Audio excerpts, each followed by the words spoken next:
something about having another man that pushes you, that pulls you, that drives you, that causes you to level up and step up into the man you're capable of becoming.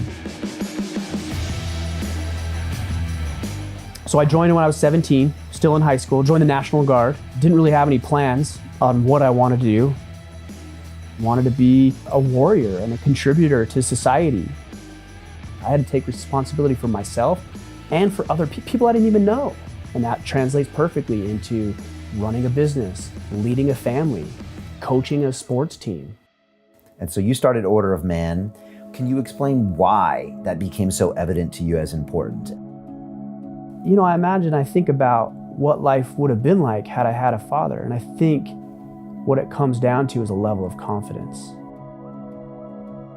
Now, some people will say, do you wish you had a father in my life? I would say no, because I don't think I'd be the same man that I am today if I didn't have that. I don't think I would have gone on a quest to solve my own problems as a man, which in turn has literally helped millions of people across the planet. And we don't think about how fragile life is. And we don't think about how powerful we are. I mean, we really are. You know, I don't want to be mediocre. I don't want to be average. I don't want people to not know who I am. A lot of people say that's narcissistic or selfish. Maybe it is. But I'm driven to be significant, and I don't want to be insignificant.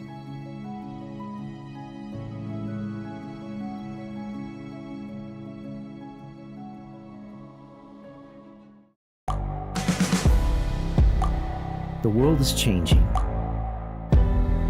Inspiration is everywhere. It has never been so easy to connect, share, and bring people together. We're learning from others and finding the best in ourselves. Challenging our beliefs. Sharing our vulnerability. Overcoming our fears. Transforming ourselves so we can transform the world. How far can we go? This is London Real. I am Brian Rose. My guest today is...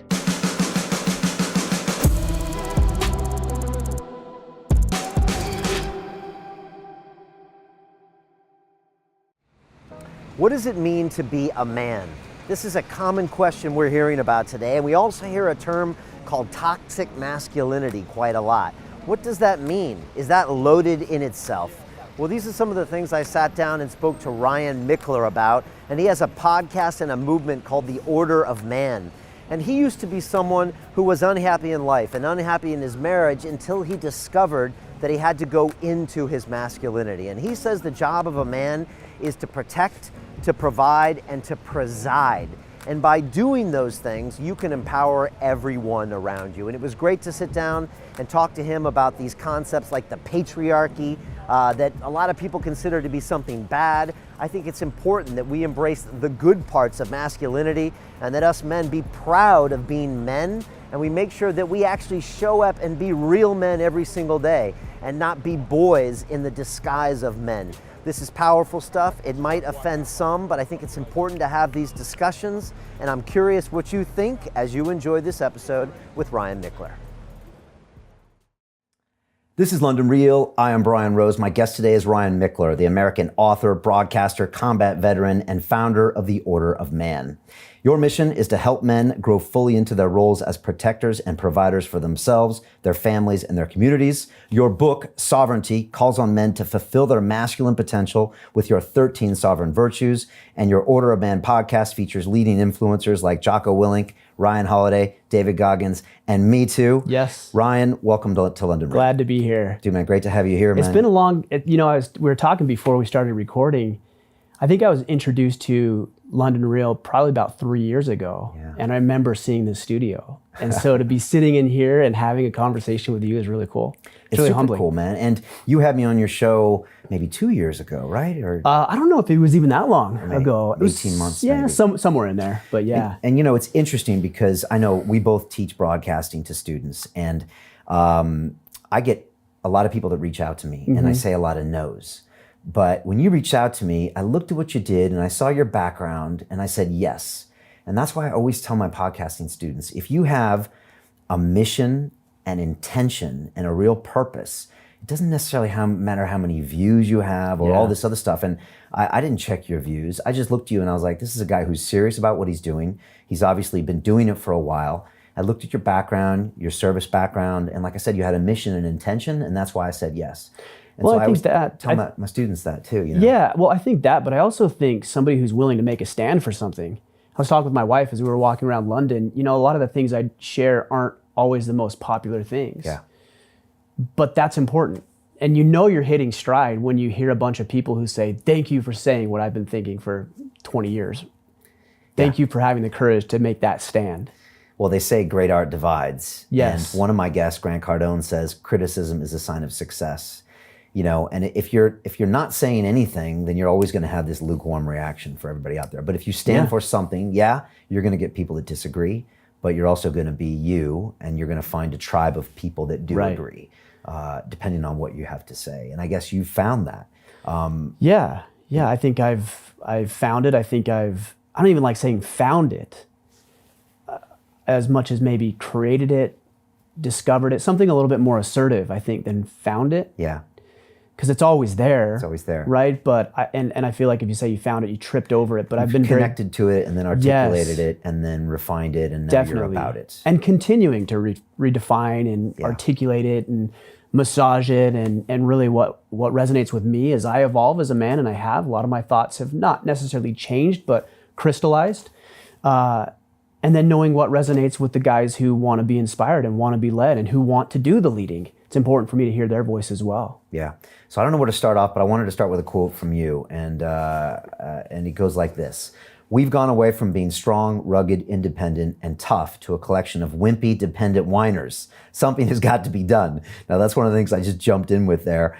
But you know, we hear this term toxic masculinity thrown around a lot these days. And like, I don't know where to start with you, but with that quote and that term, maybe we can get into some of the things that you talk about. Yeah. I haven't really had a proper discussion about that here. I've spoken with Dr. Jordan Peterson. I spoke to Elliot Hulse. So we touched on a lot of issues. But how do you start this conversation with people, especially people that maybe haven't been following you or that don't know that there's this conversation out there? Right. How do you start talking about some things that matter to you and kind of your purpose and your mission and order of man? I actually talk a lot about myself 10 years ago. 10 years ago, I was more the latter of that quote. Okay. I was that guy. Who were you? I was lost. I really was. I was lost. I grew up without a permanent father figure in my life. I had a couple of stepfathers come into my life who weren't great examples looking back on what it meant to be a man. You know, I think about my childhood, and I remember my friends, they would go on hunts with their dads, and they'd be playing catch in the yard with their dads, and I didn't have that.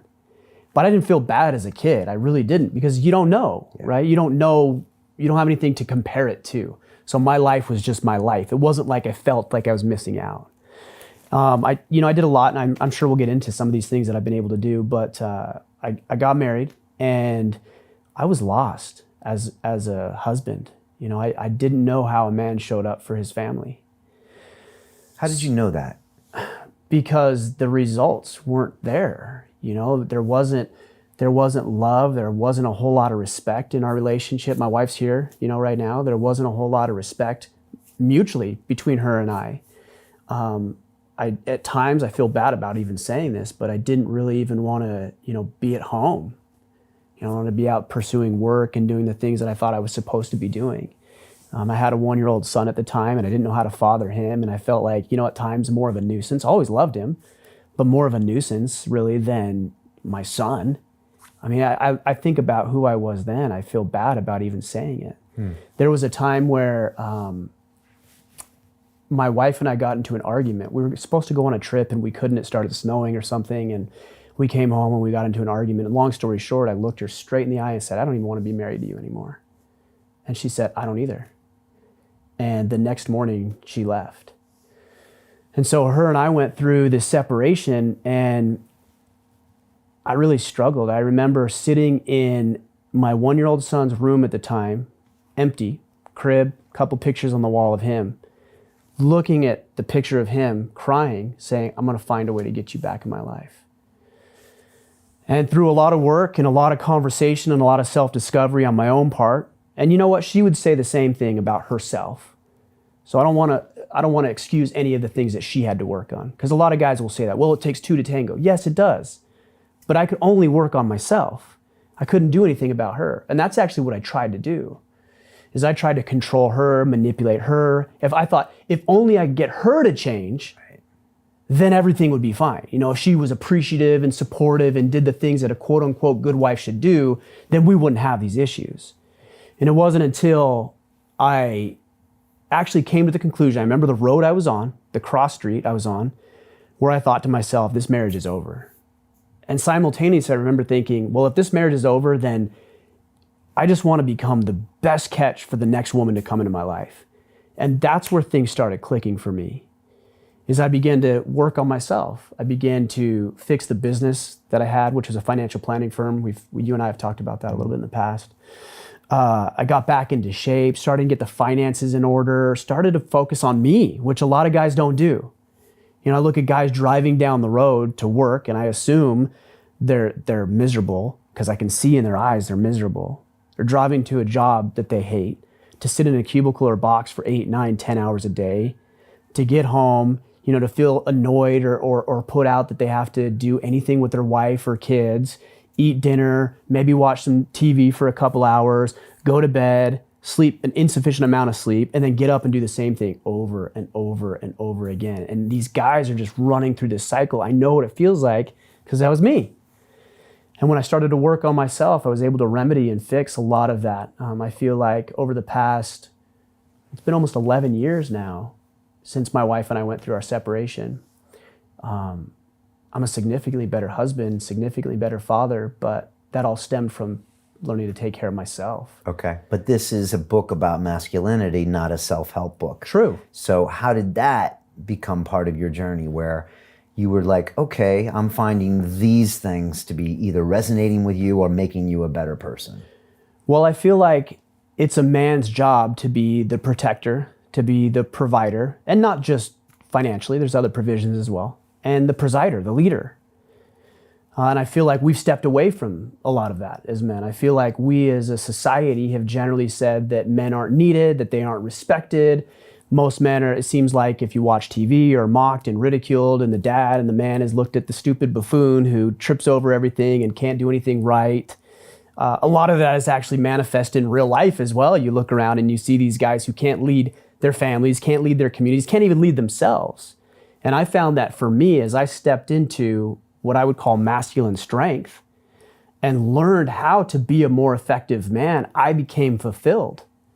And that's the problem, is the further that men move away from what it means to be a man and move away from genuine masculinity in the name of fairness, in the name of equality, in the name of just sit down, shut up, do what you're supposed to do, the less fulfilled, the less satisfied, the less productive, the less effective, and more miserable that they are. And so I feel like with the work that we do is a call to step away from mediocrity, a call to step away from the trends of society, which is a more effeminate society, into and reclaiming and restoring what it means to be a man. Why is the trend to be more effeminate? Why is that? Have you thought about it? You must have. I've thought a lot about it. Because it's not necessarily the Illuminati planning this, the grand scheme. It's not like all the women have got together and say, we're going to do this. It's happening. And Yes. It's probably been happening for 100 years, maybe. Right. Have you thought about why? Well, I think let's start with when it started happening. And I believe it started to happen near and during the Industrial Revolution.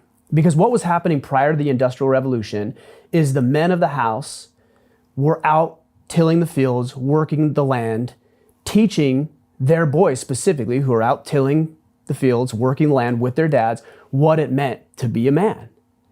Now we come into the Industrial Revolution, and out of necessity, men are shipped away to factories, right? They're shipped away to factories to go do the work. Now they're no longer at home. So where are the boys? Where are the girls? They're with mom, right? And so now little Timmy and little Tommy are with mom, and she is raising them by herself. The guys are gone. They're nowhere to be found. They come home at night, pat the little kids on the head, and they go to bed, and then they don't see them again till the next night. So now little Timmy and Tommy are raised by mom. Now what happens? Well, mom starts, during the feminist movement, starts to enter the workforce. So now mom's out of the picture. So what do we do with little Timmy and little Tommy? Well, we got to ship them somewhere too. So we shipped them to schools. So we introduced them to the school system. You look at the school system, who's teaching Timmy and Tommy? Women. And there's nothing, I want to say there's nothing wrong with women. There's nothing wrong with boys learning from women. But if they don't have the male presence, that masculine energy, what ends up happening to little Timmy and little Tommy is they have all this masculinity coursing through their veins, and they don't know how to channel it and how to power it. And what happens is they become either submissive, because that's what they're quote unquote supposed to do, right? Sit down, shut up, color within the lines. If you get out of line, we're going to medicate you because we can't have you acting that way. Or they become destructive. And what do? They go up and they shoot a school, right? Or they go and create some other sort of problem because there's no positive male influence teaching them to harness that power. I found a lot of that through sports. I remember when I must have been 12 or 13. It was before I moved to Southern Utah. I moved to a very small town in Southern Utah. Prior to that, I lived in a big city in Anaheim in Southern California. And my mom raised me and my sister predominantly on her own. But the thing that my mom always knew, and I love and admire and respect about her, more than probably about anything for this, is that she always knew she needed to get me around other men. She knew there was a limit on what she could do in raising me from a boy to a man, and that there's something that she had to step away from and allow me to go out into the world and do myself. Do you think most single mothers would agree with that? They do, but they don't do it. Right. But you think most would actually say, 100%. Especially if you got boys bouncing off the walls, 8, 9, 10 years old. 100%. You know, I don't know if you remember the movie Boys in the Hood.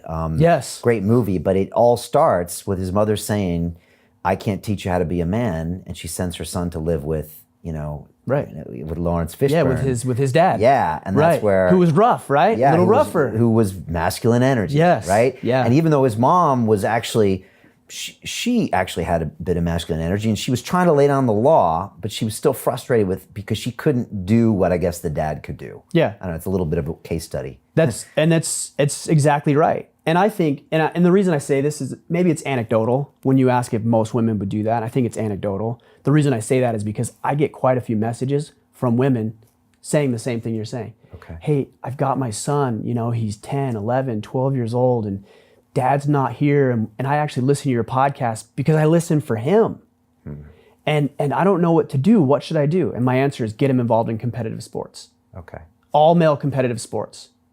And people will say, well, what's wrong with girls being there? Because it changes.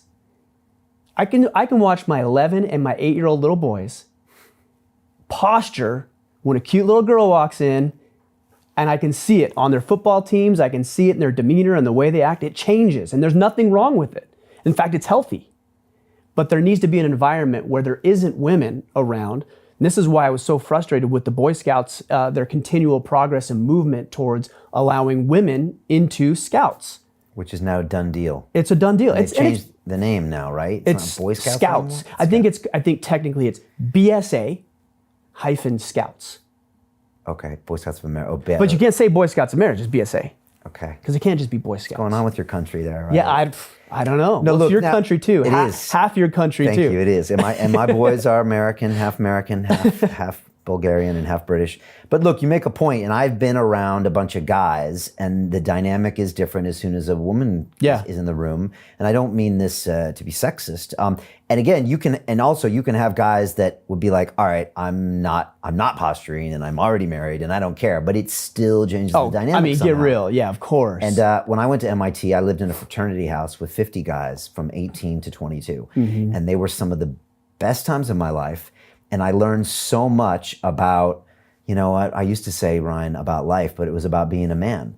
Because like within 6 months, I did something wrong. I said something out of line, and one of the guys pulled me aside and said, don't you ever do that again. And that was one of the first like guy talks I had. Mm-hmm. And I was like, oh, this is how you behave as a man. You don't gossip, you don't do this stuff. And like I got a code in that house that probably did me well.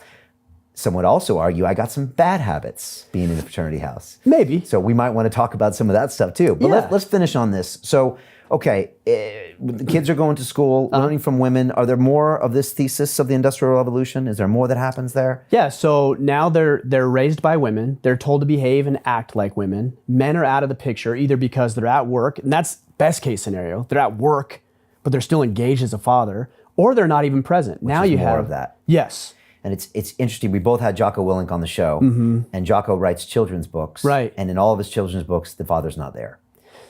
And Jocko says that's just the case a lot of times. It and is. like Jocko is old school. Jocko said, look, men have been going to war for a long time. They've been not there for a long time. And this has actually been a reality for a long time. So Right. he might disagree with your premise. I just interviewed my dad for the show recently. And, Oh, is that right? and he grew up on a farm. And he said, Brian, even though he grew up on a farm, his dad was never there. Because he got up at 4 a.m. and he came home in the middle of the, very late at night, and he worked all the time. So he said he was actually raised by his mom. Now, he got to see his dad. Sure. So maybe there was an influence.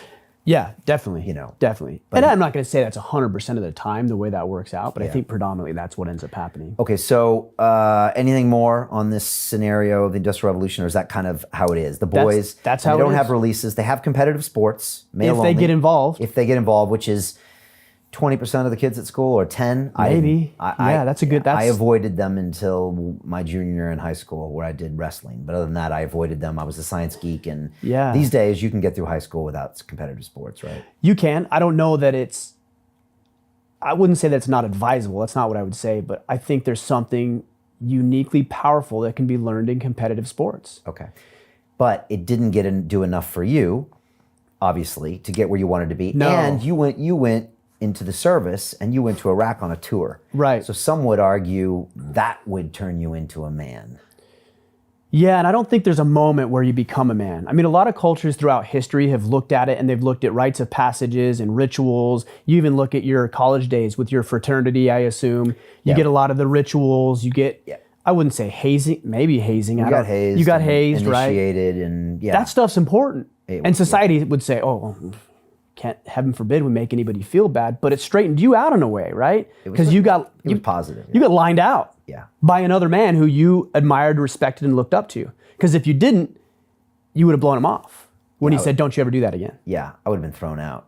It was an order. Right. The order was enforced if you wanted to be part of the unit. Right. And I did. Right. So I toed the line. learned how to submit. I didn't want to, man. I wasn't good at it because I didn't have to the rest of my life, my previous life of 18 years. But I learned how to, and I learned how to get along among men. And it helped me a lot on Wall Street and in other places in my career later, for sure. Well, there's value. So this goes back to what Jocko says sometimes, and Aristotle said it also 2,000 years ago, through discipline comes freedom. So you look at that a lot of times, and what a lot of guys will tell me is, and this is a very funny thing to say, it's interesting, a real man doesn't need another man to tell him how to be a man.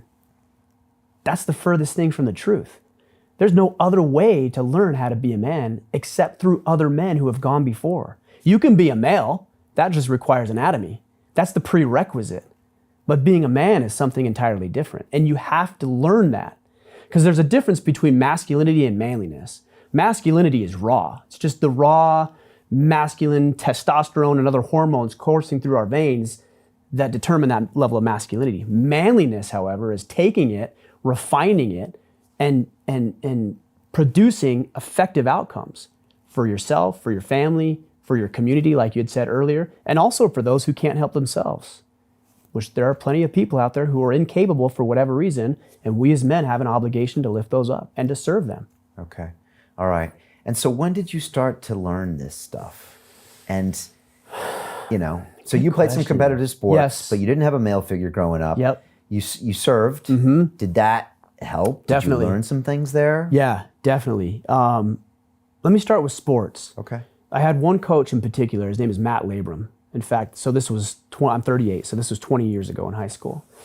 And him and I still talk. He's somebody I still admired, respect. He's still coaching, in fact. I had an opportunity to speak with his baseball team last year, or earlier this year. And he was rough on us, man. Like, he was rough. Like, I remember you would look at him, and you did something wrong, and you'd look at him, and you could just see, like, the disgust and disappointment in his eyes. but it wasn't there to belittle you. And that was the difference. And I recognized that even then. I'm like, he doesn't think less of us. He actually thinks more of us. He thinks we're capable of more. So there was never a point in time with him that I thought he doesn't like us or he doesn't want us to win or be successful. It was always about that. But the way that he did it was different than, say, my mother would do it. And so he's rough and hard on us.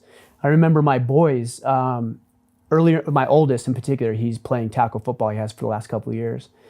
And this season, the first game, he got chewed out by the coach. And I was sitting with my wife on the sideline. I usually coach. I didn't coach this year. And I could see my wife. She's like, she's getting all ruffled up, like mama bear syndrome, right? And I'm like, just relax. He's getting chewed out. He did something wrong. He probably knows he did something wrong. Yes, he did something wrong. Let the coach yell at him. Let him get his butt kicking and his butt chewing, and then let him learn from it. So we got his butt chewing as I was watching. He got his butt chewing. And then a couple of plays later, the coach came over to him, wrapped his arm around him, and started talking to him. And after the game, I asked my son about it, and he says, oh yeah, he was telling me what I needed to do. So he did it in a way that was like, hey, you let down the team, you failed, yell at him. Then what did he do? He built him back up. Well, he was probably cooled off, right? And my son could let the lesson stew a little bit. So I learned that a lot in sports. Sports was really good for me that way. And when I wasn't in sports, I noticed myself getting very aggressive, but not having a constructive outlet for it.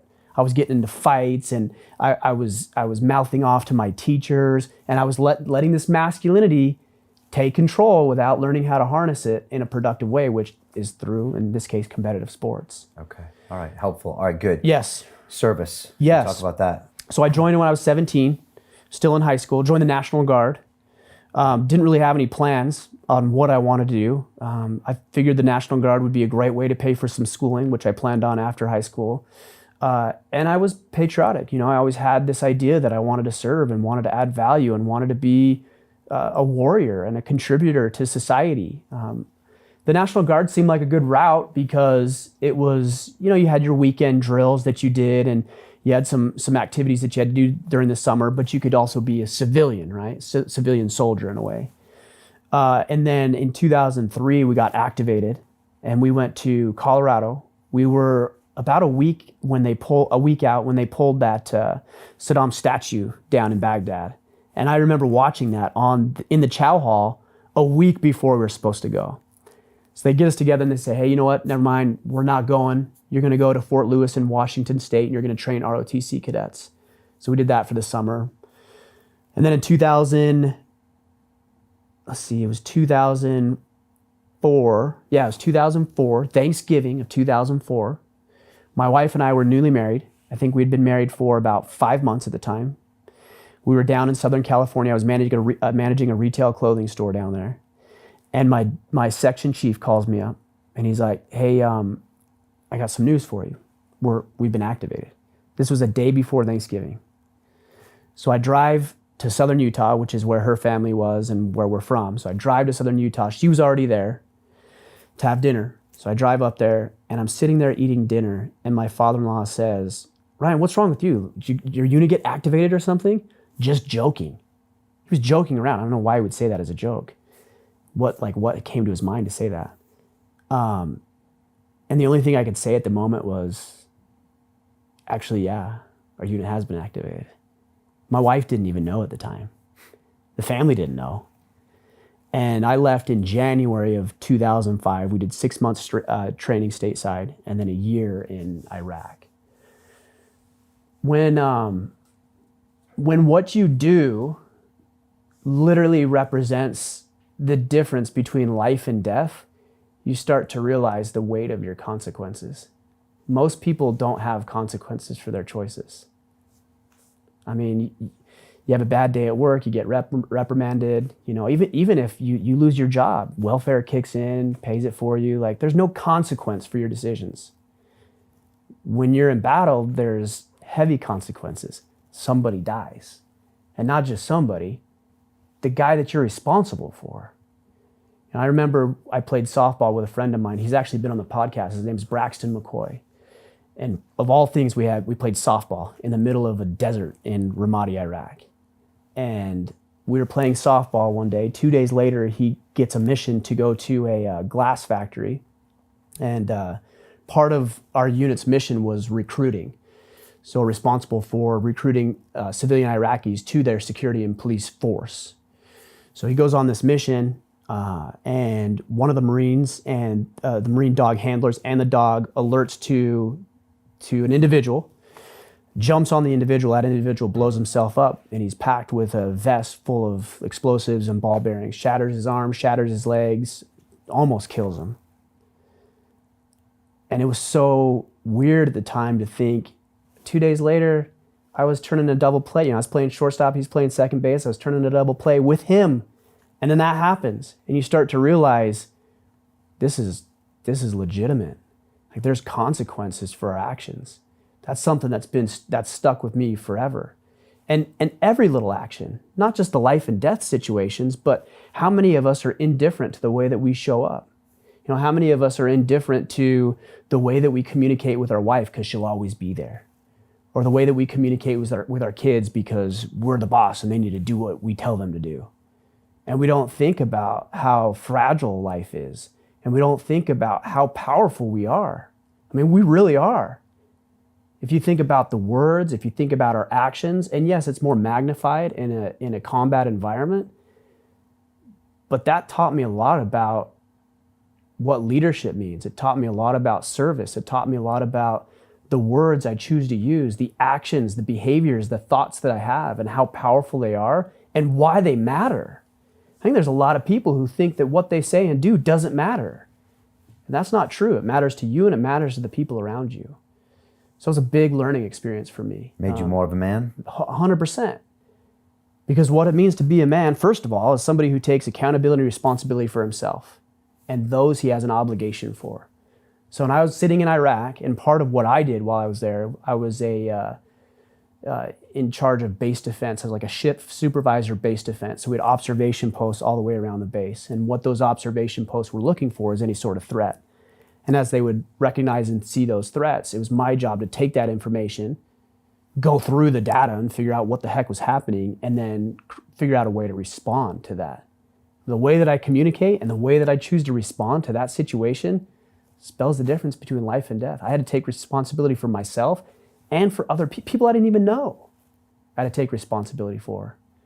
And that translates perfectly into running a business, leading a family, coaching a sports team, being involved in your community, any other capacity in which we serve.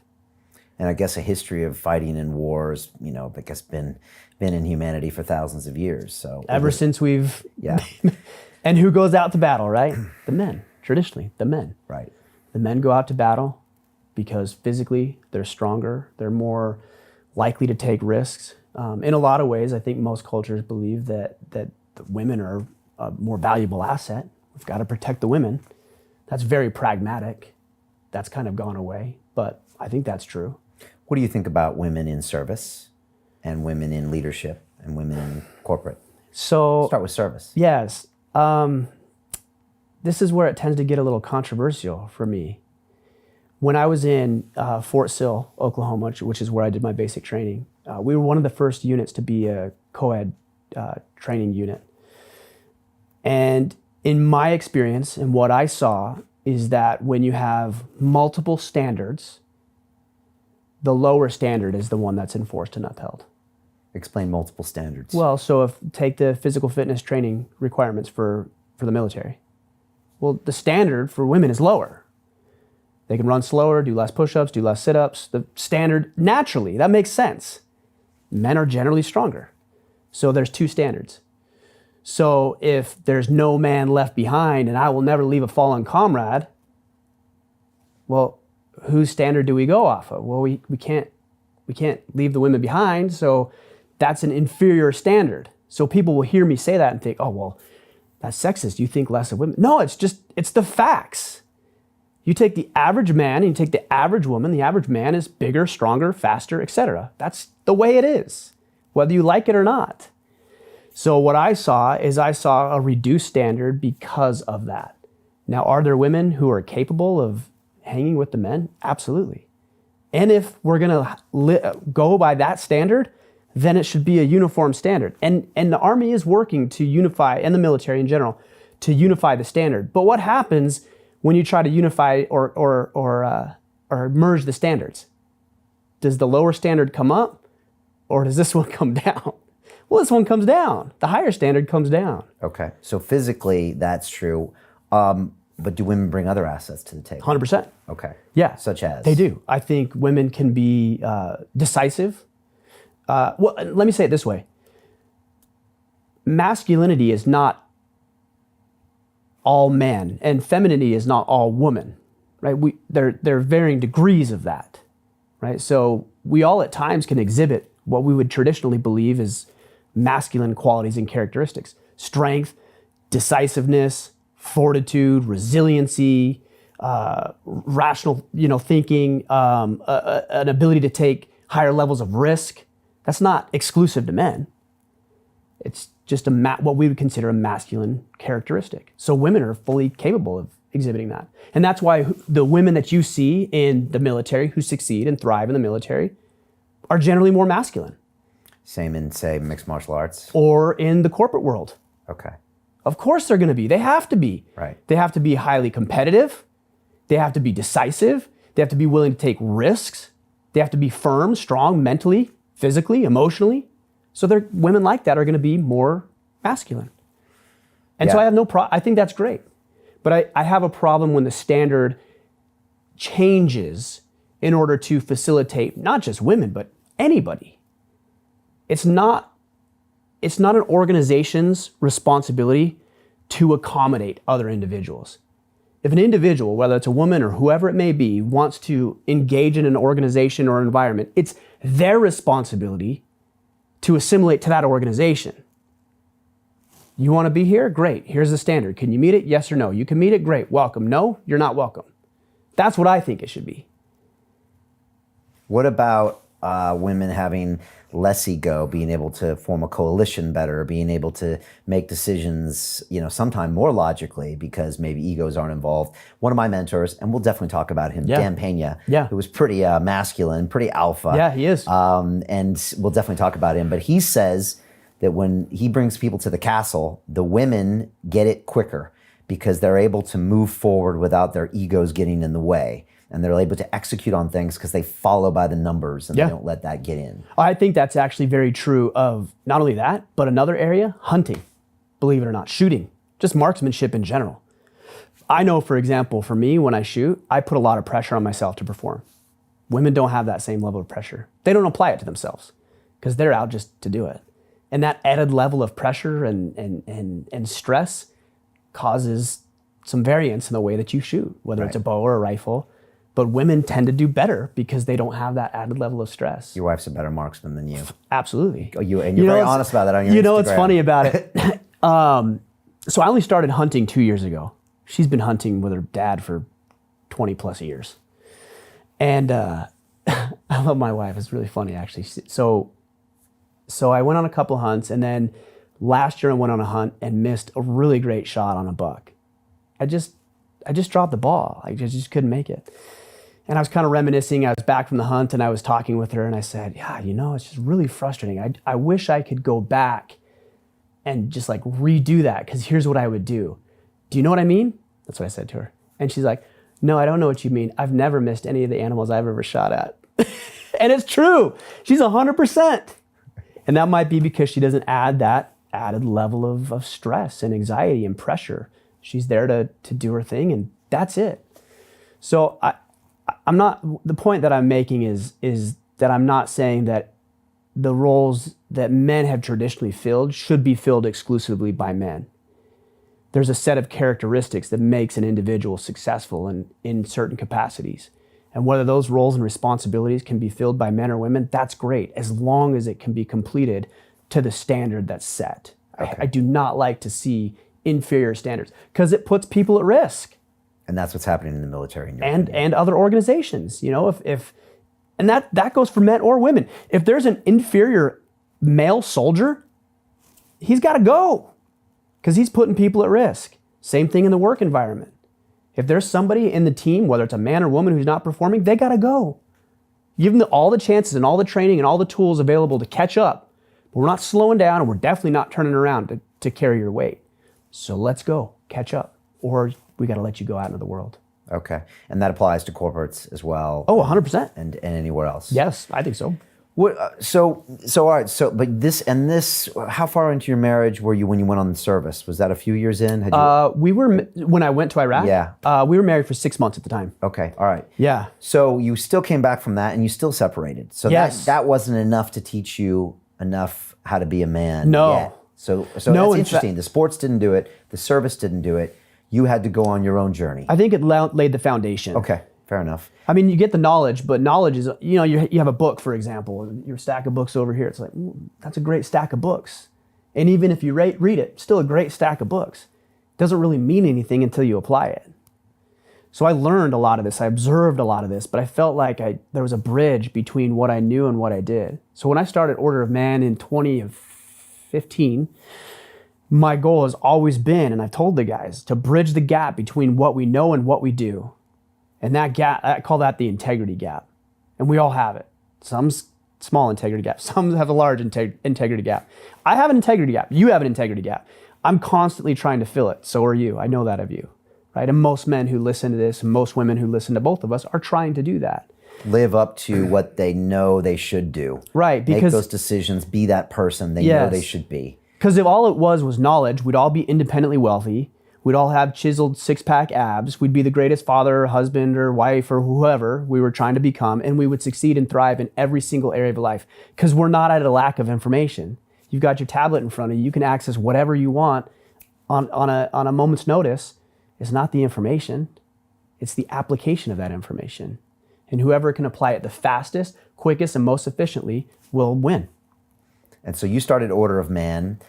And so you went on your own journey, and then you found yourself going into this masculinity more and going into, maybe I need to connect with being a man. Yes. And again, I said this is a book, I'm just roughly using that term, masculinity. It's not a self-help book. So there's Tony Robbins over here, which is I'm going to show everybody how to become better. Right. And you're like, I'm going to focus on connecting with my manhood and who I am as a man. Right. Maybe can you explain why that became so evident to you as important? And then why? That's what I wanted. That's what you wanted. Or Personally. Okay. I wanted to solve my own problems. But Ryan's problems, or also Ryan's problems as a man? As a man. Okay, that Because must have kept coming up. I thought they were problems, and I believe that they are problems as a man, not just an individual. Because you weren't properly raised as a man, so you're raising yourself as a man. I didn't feel like I was. Okay, all right. I was raised to be a good human being. Right. My mom did a wonderful job. She's a loving woman.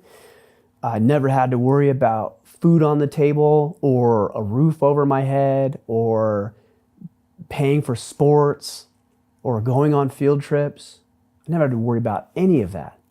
Never had to worry about, am I loved or does somebody care about me? Never. It was never a thing of mine. I mean, we weren't broke. Looking back on it now, I think we were not as well off as I thought we were. She didn't lead on to a whole lot of that. But, I think about what life would have been like had I had a father. And I think what it comes down to is a level of confidence. I think I would have had a lot more confidence about who I was if I would have had a father in my life. Now, some people say, do you wish you had a father in my life? I would say no, because I don't think I'd be the same man that I am today if I didn't have that. I don't think I would have gone on a quest to solve my own problems as a man, which in turn has literally helped millions of people across the planet. Right. Men become the men they're capable of becoming. Okay, and so what are some of the things you learned and what are some of the things that you teach to men? Yeah, so, man, where do we start with what I've learned about being a man? Well, first of all, let me say it this way. A man's job is to be a protector, provider, and a presider. I think everybody generally and universally agrees with the protector part. That's not one people push back on a lot. Physically protecting? Yes. Okay. Kids, even when people. I'm walking around in a new environment with my wife, it's my job to make sure we get from point A to point B safely. It's not her job. And when shit hits the fan, nobody's going to look to the woman about it. Who are they going to look to? The man. And am I going to be the kind of guy that cowers in the corner and runs from that adversity because I'm scared? Or am I going to be the guy who maybe is scared but has trained himself and made himself capable of protecting himself and others. That's the kind of guy I want to be. Those are the kind of men that I aspire to be like. That's why I got into martial arts. Now, jiu-jitsu is not the end-all, save-all. I'm not saying that. But it's certainly a step in the right direction. It's certainly moving away from being dependent to being self-reliant. What percentage of men do you think are ready to protect right now? To continue watching the rest of the episode for free, visit our website londonreal.tv or click the link in the description below.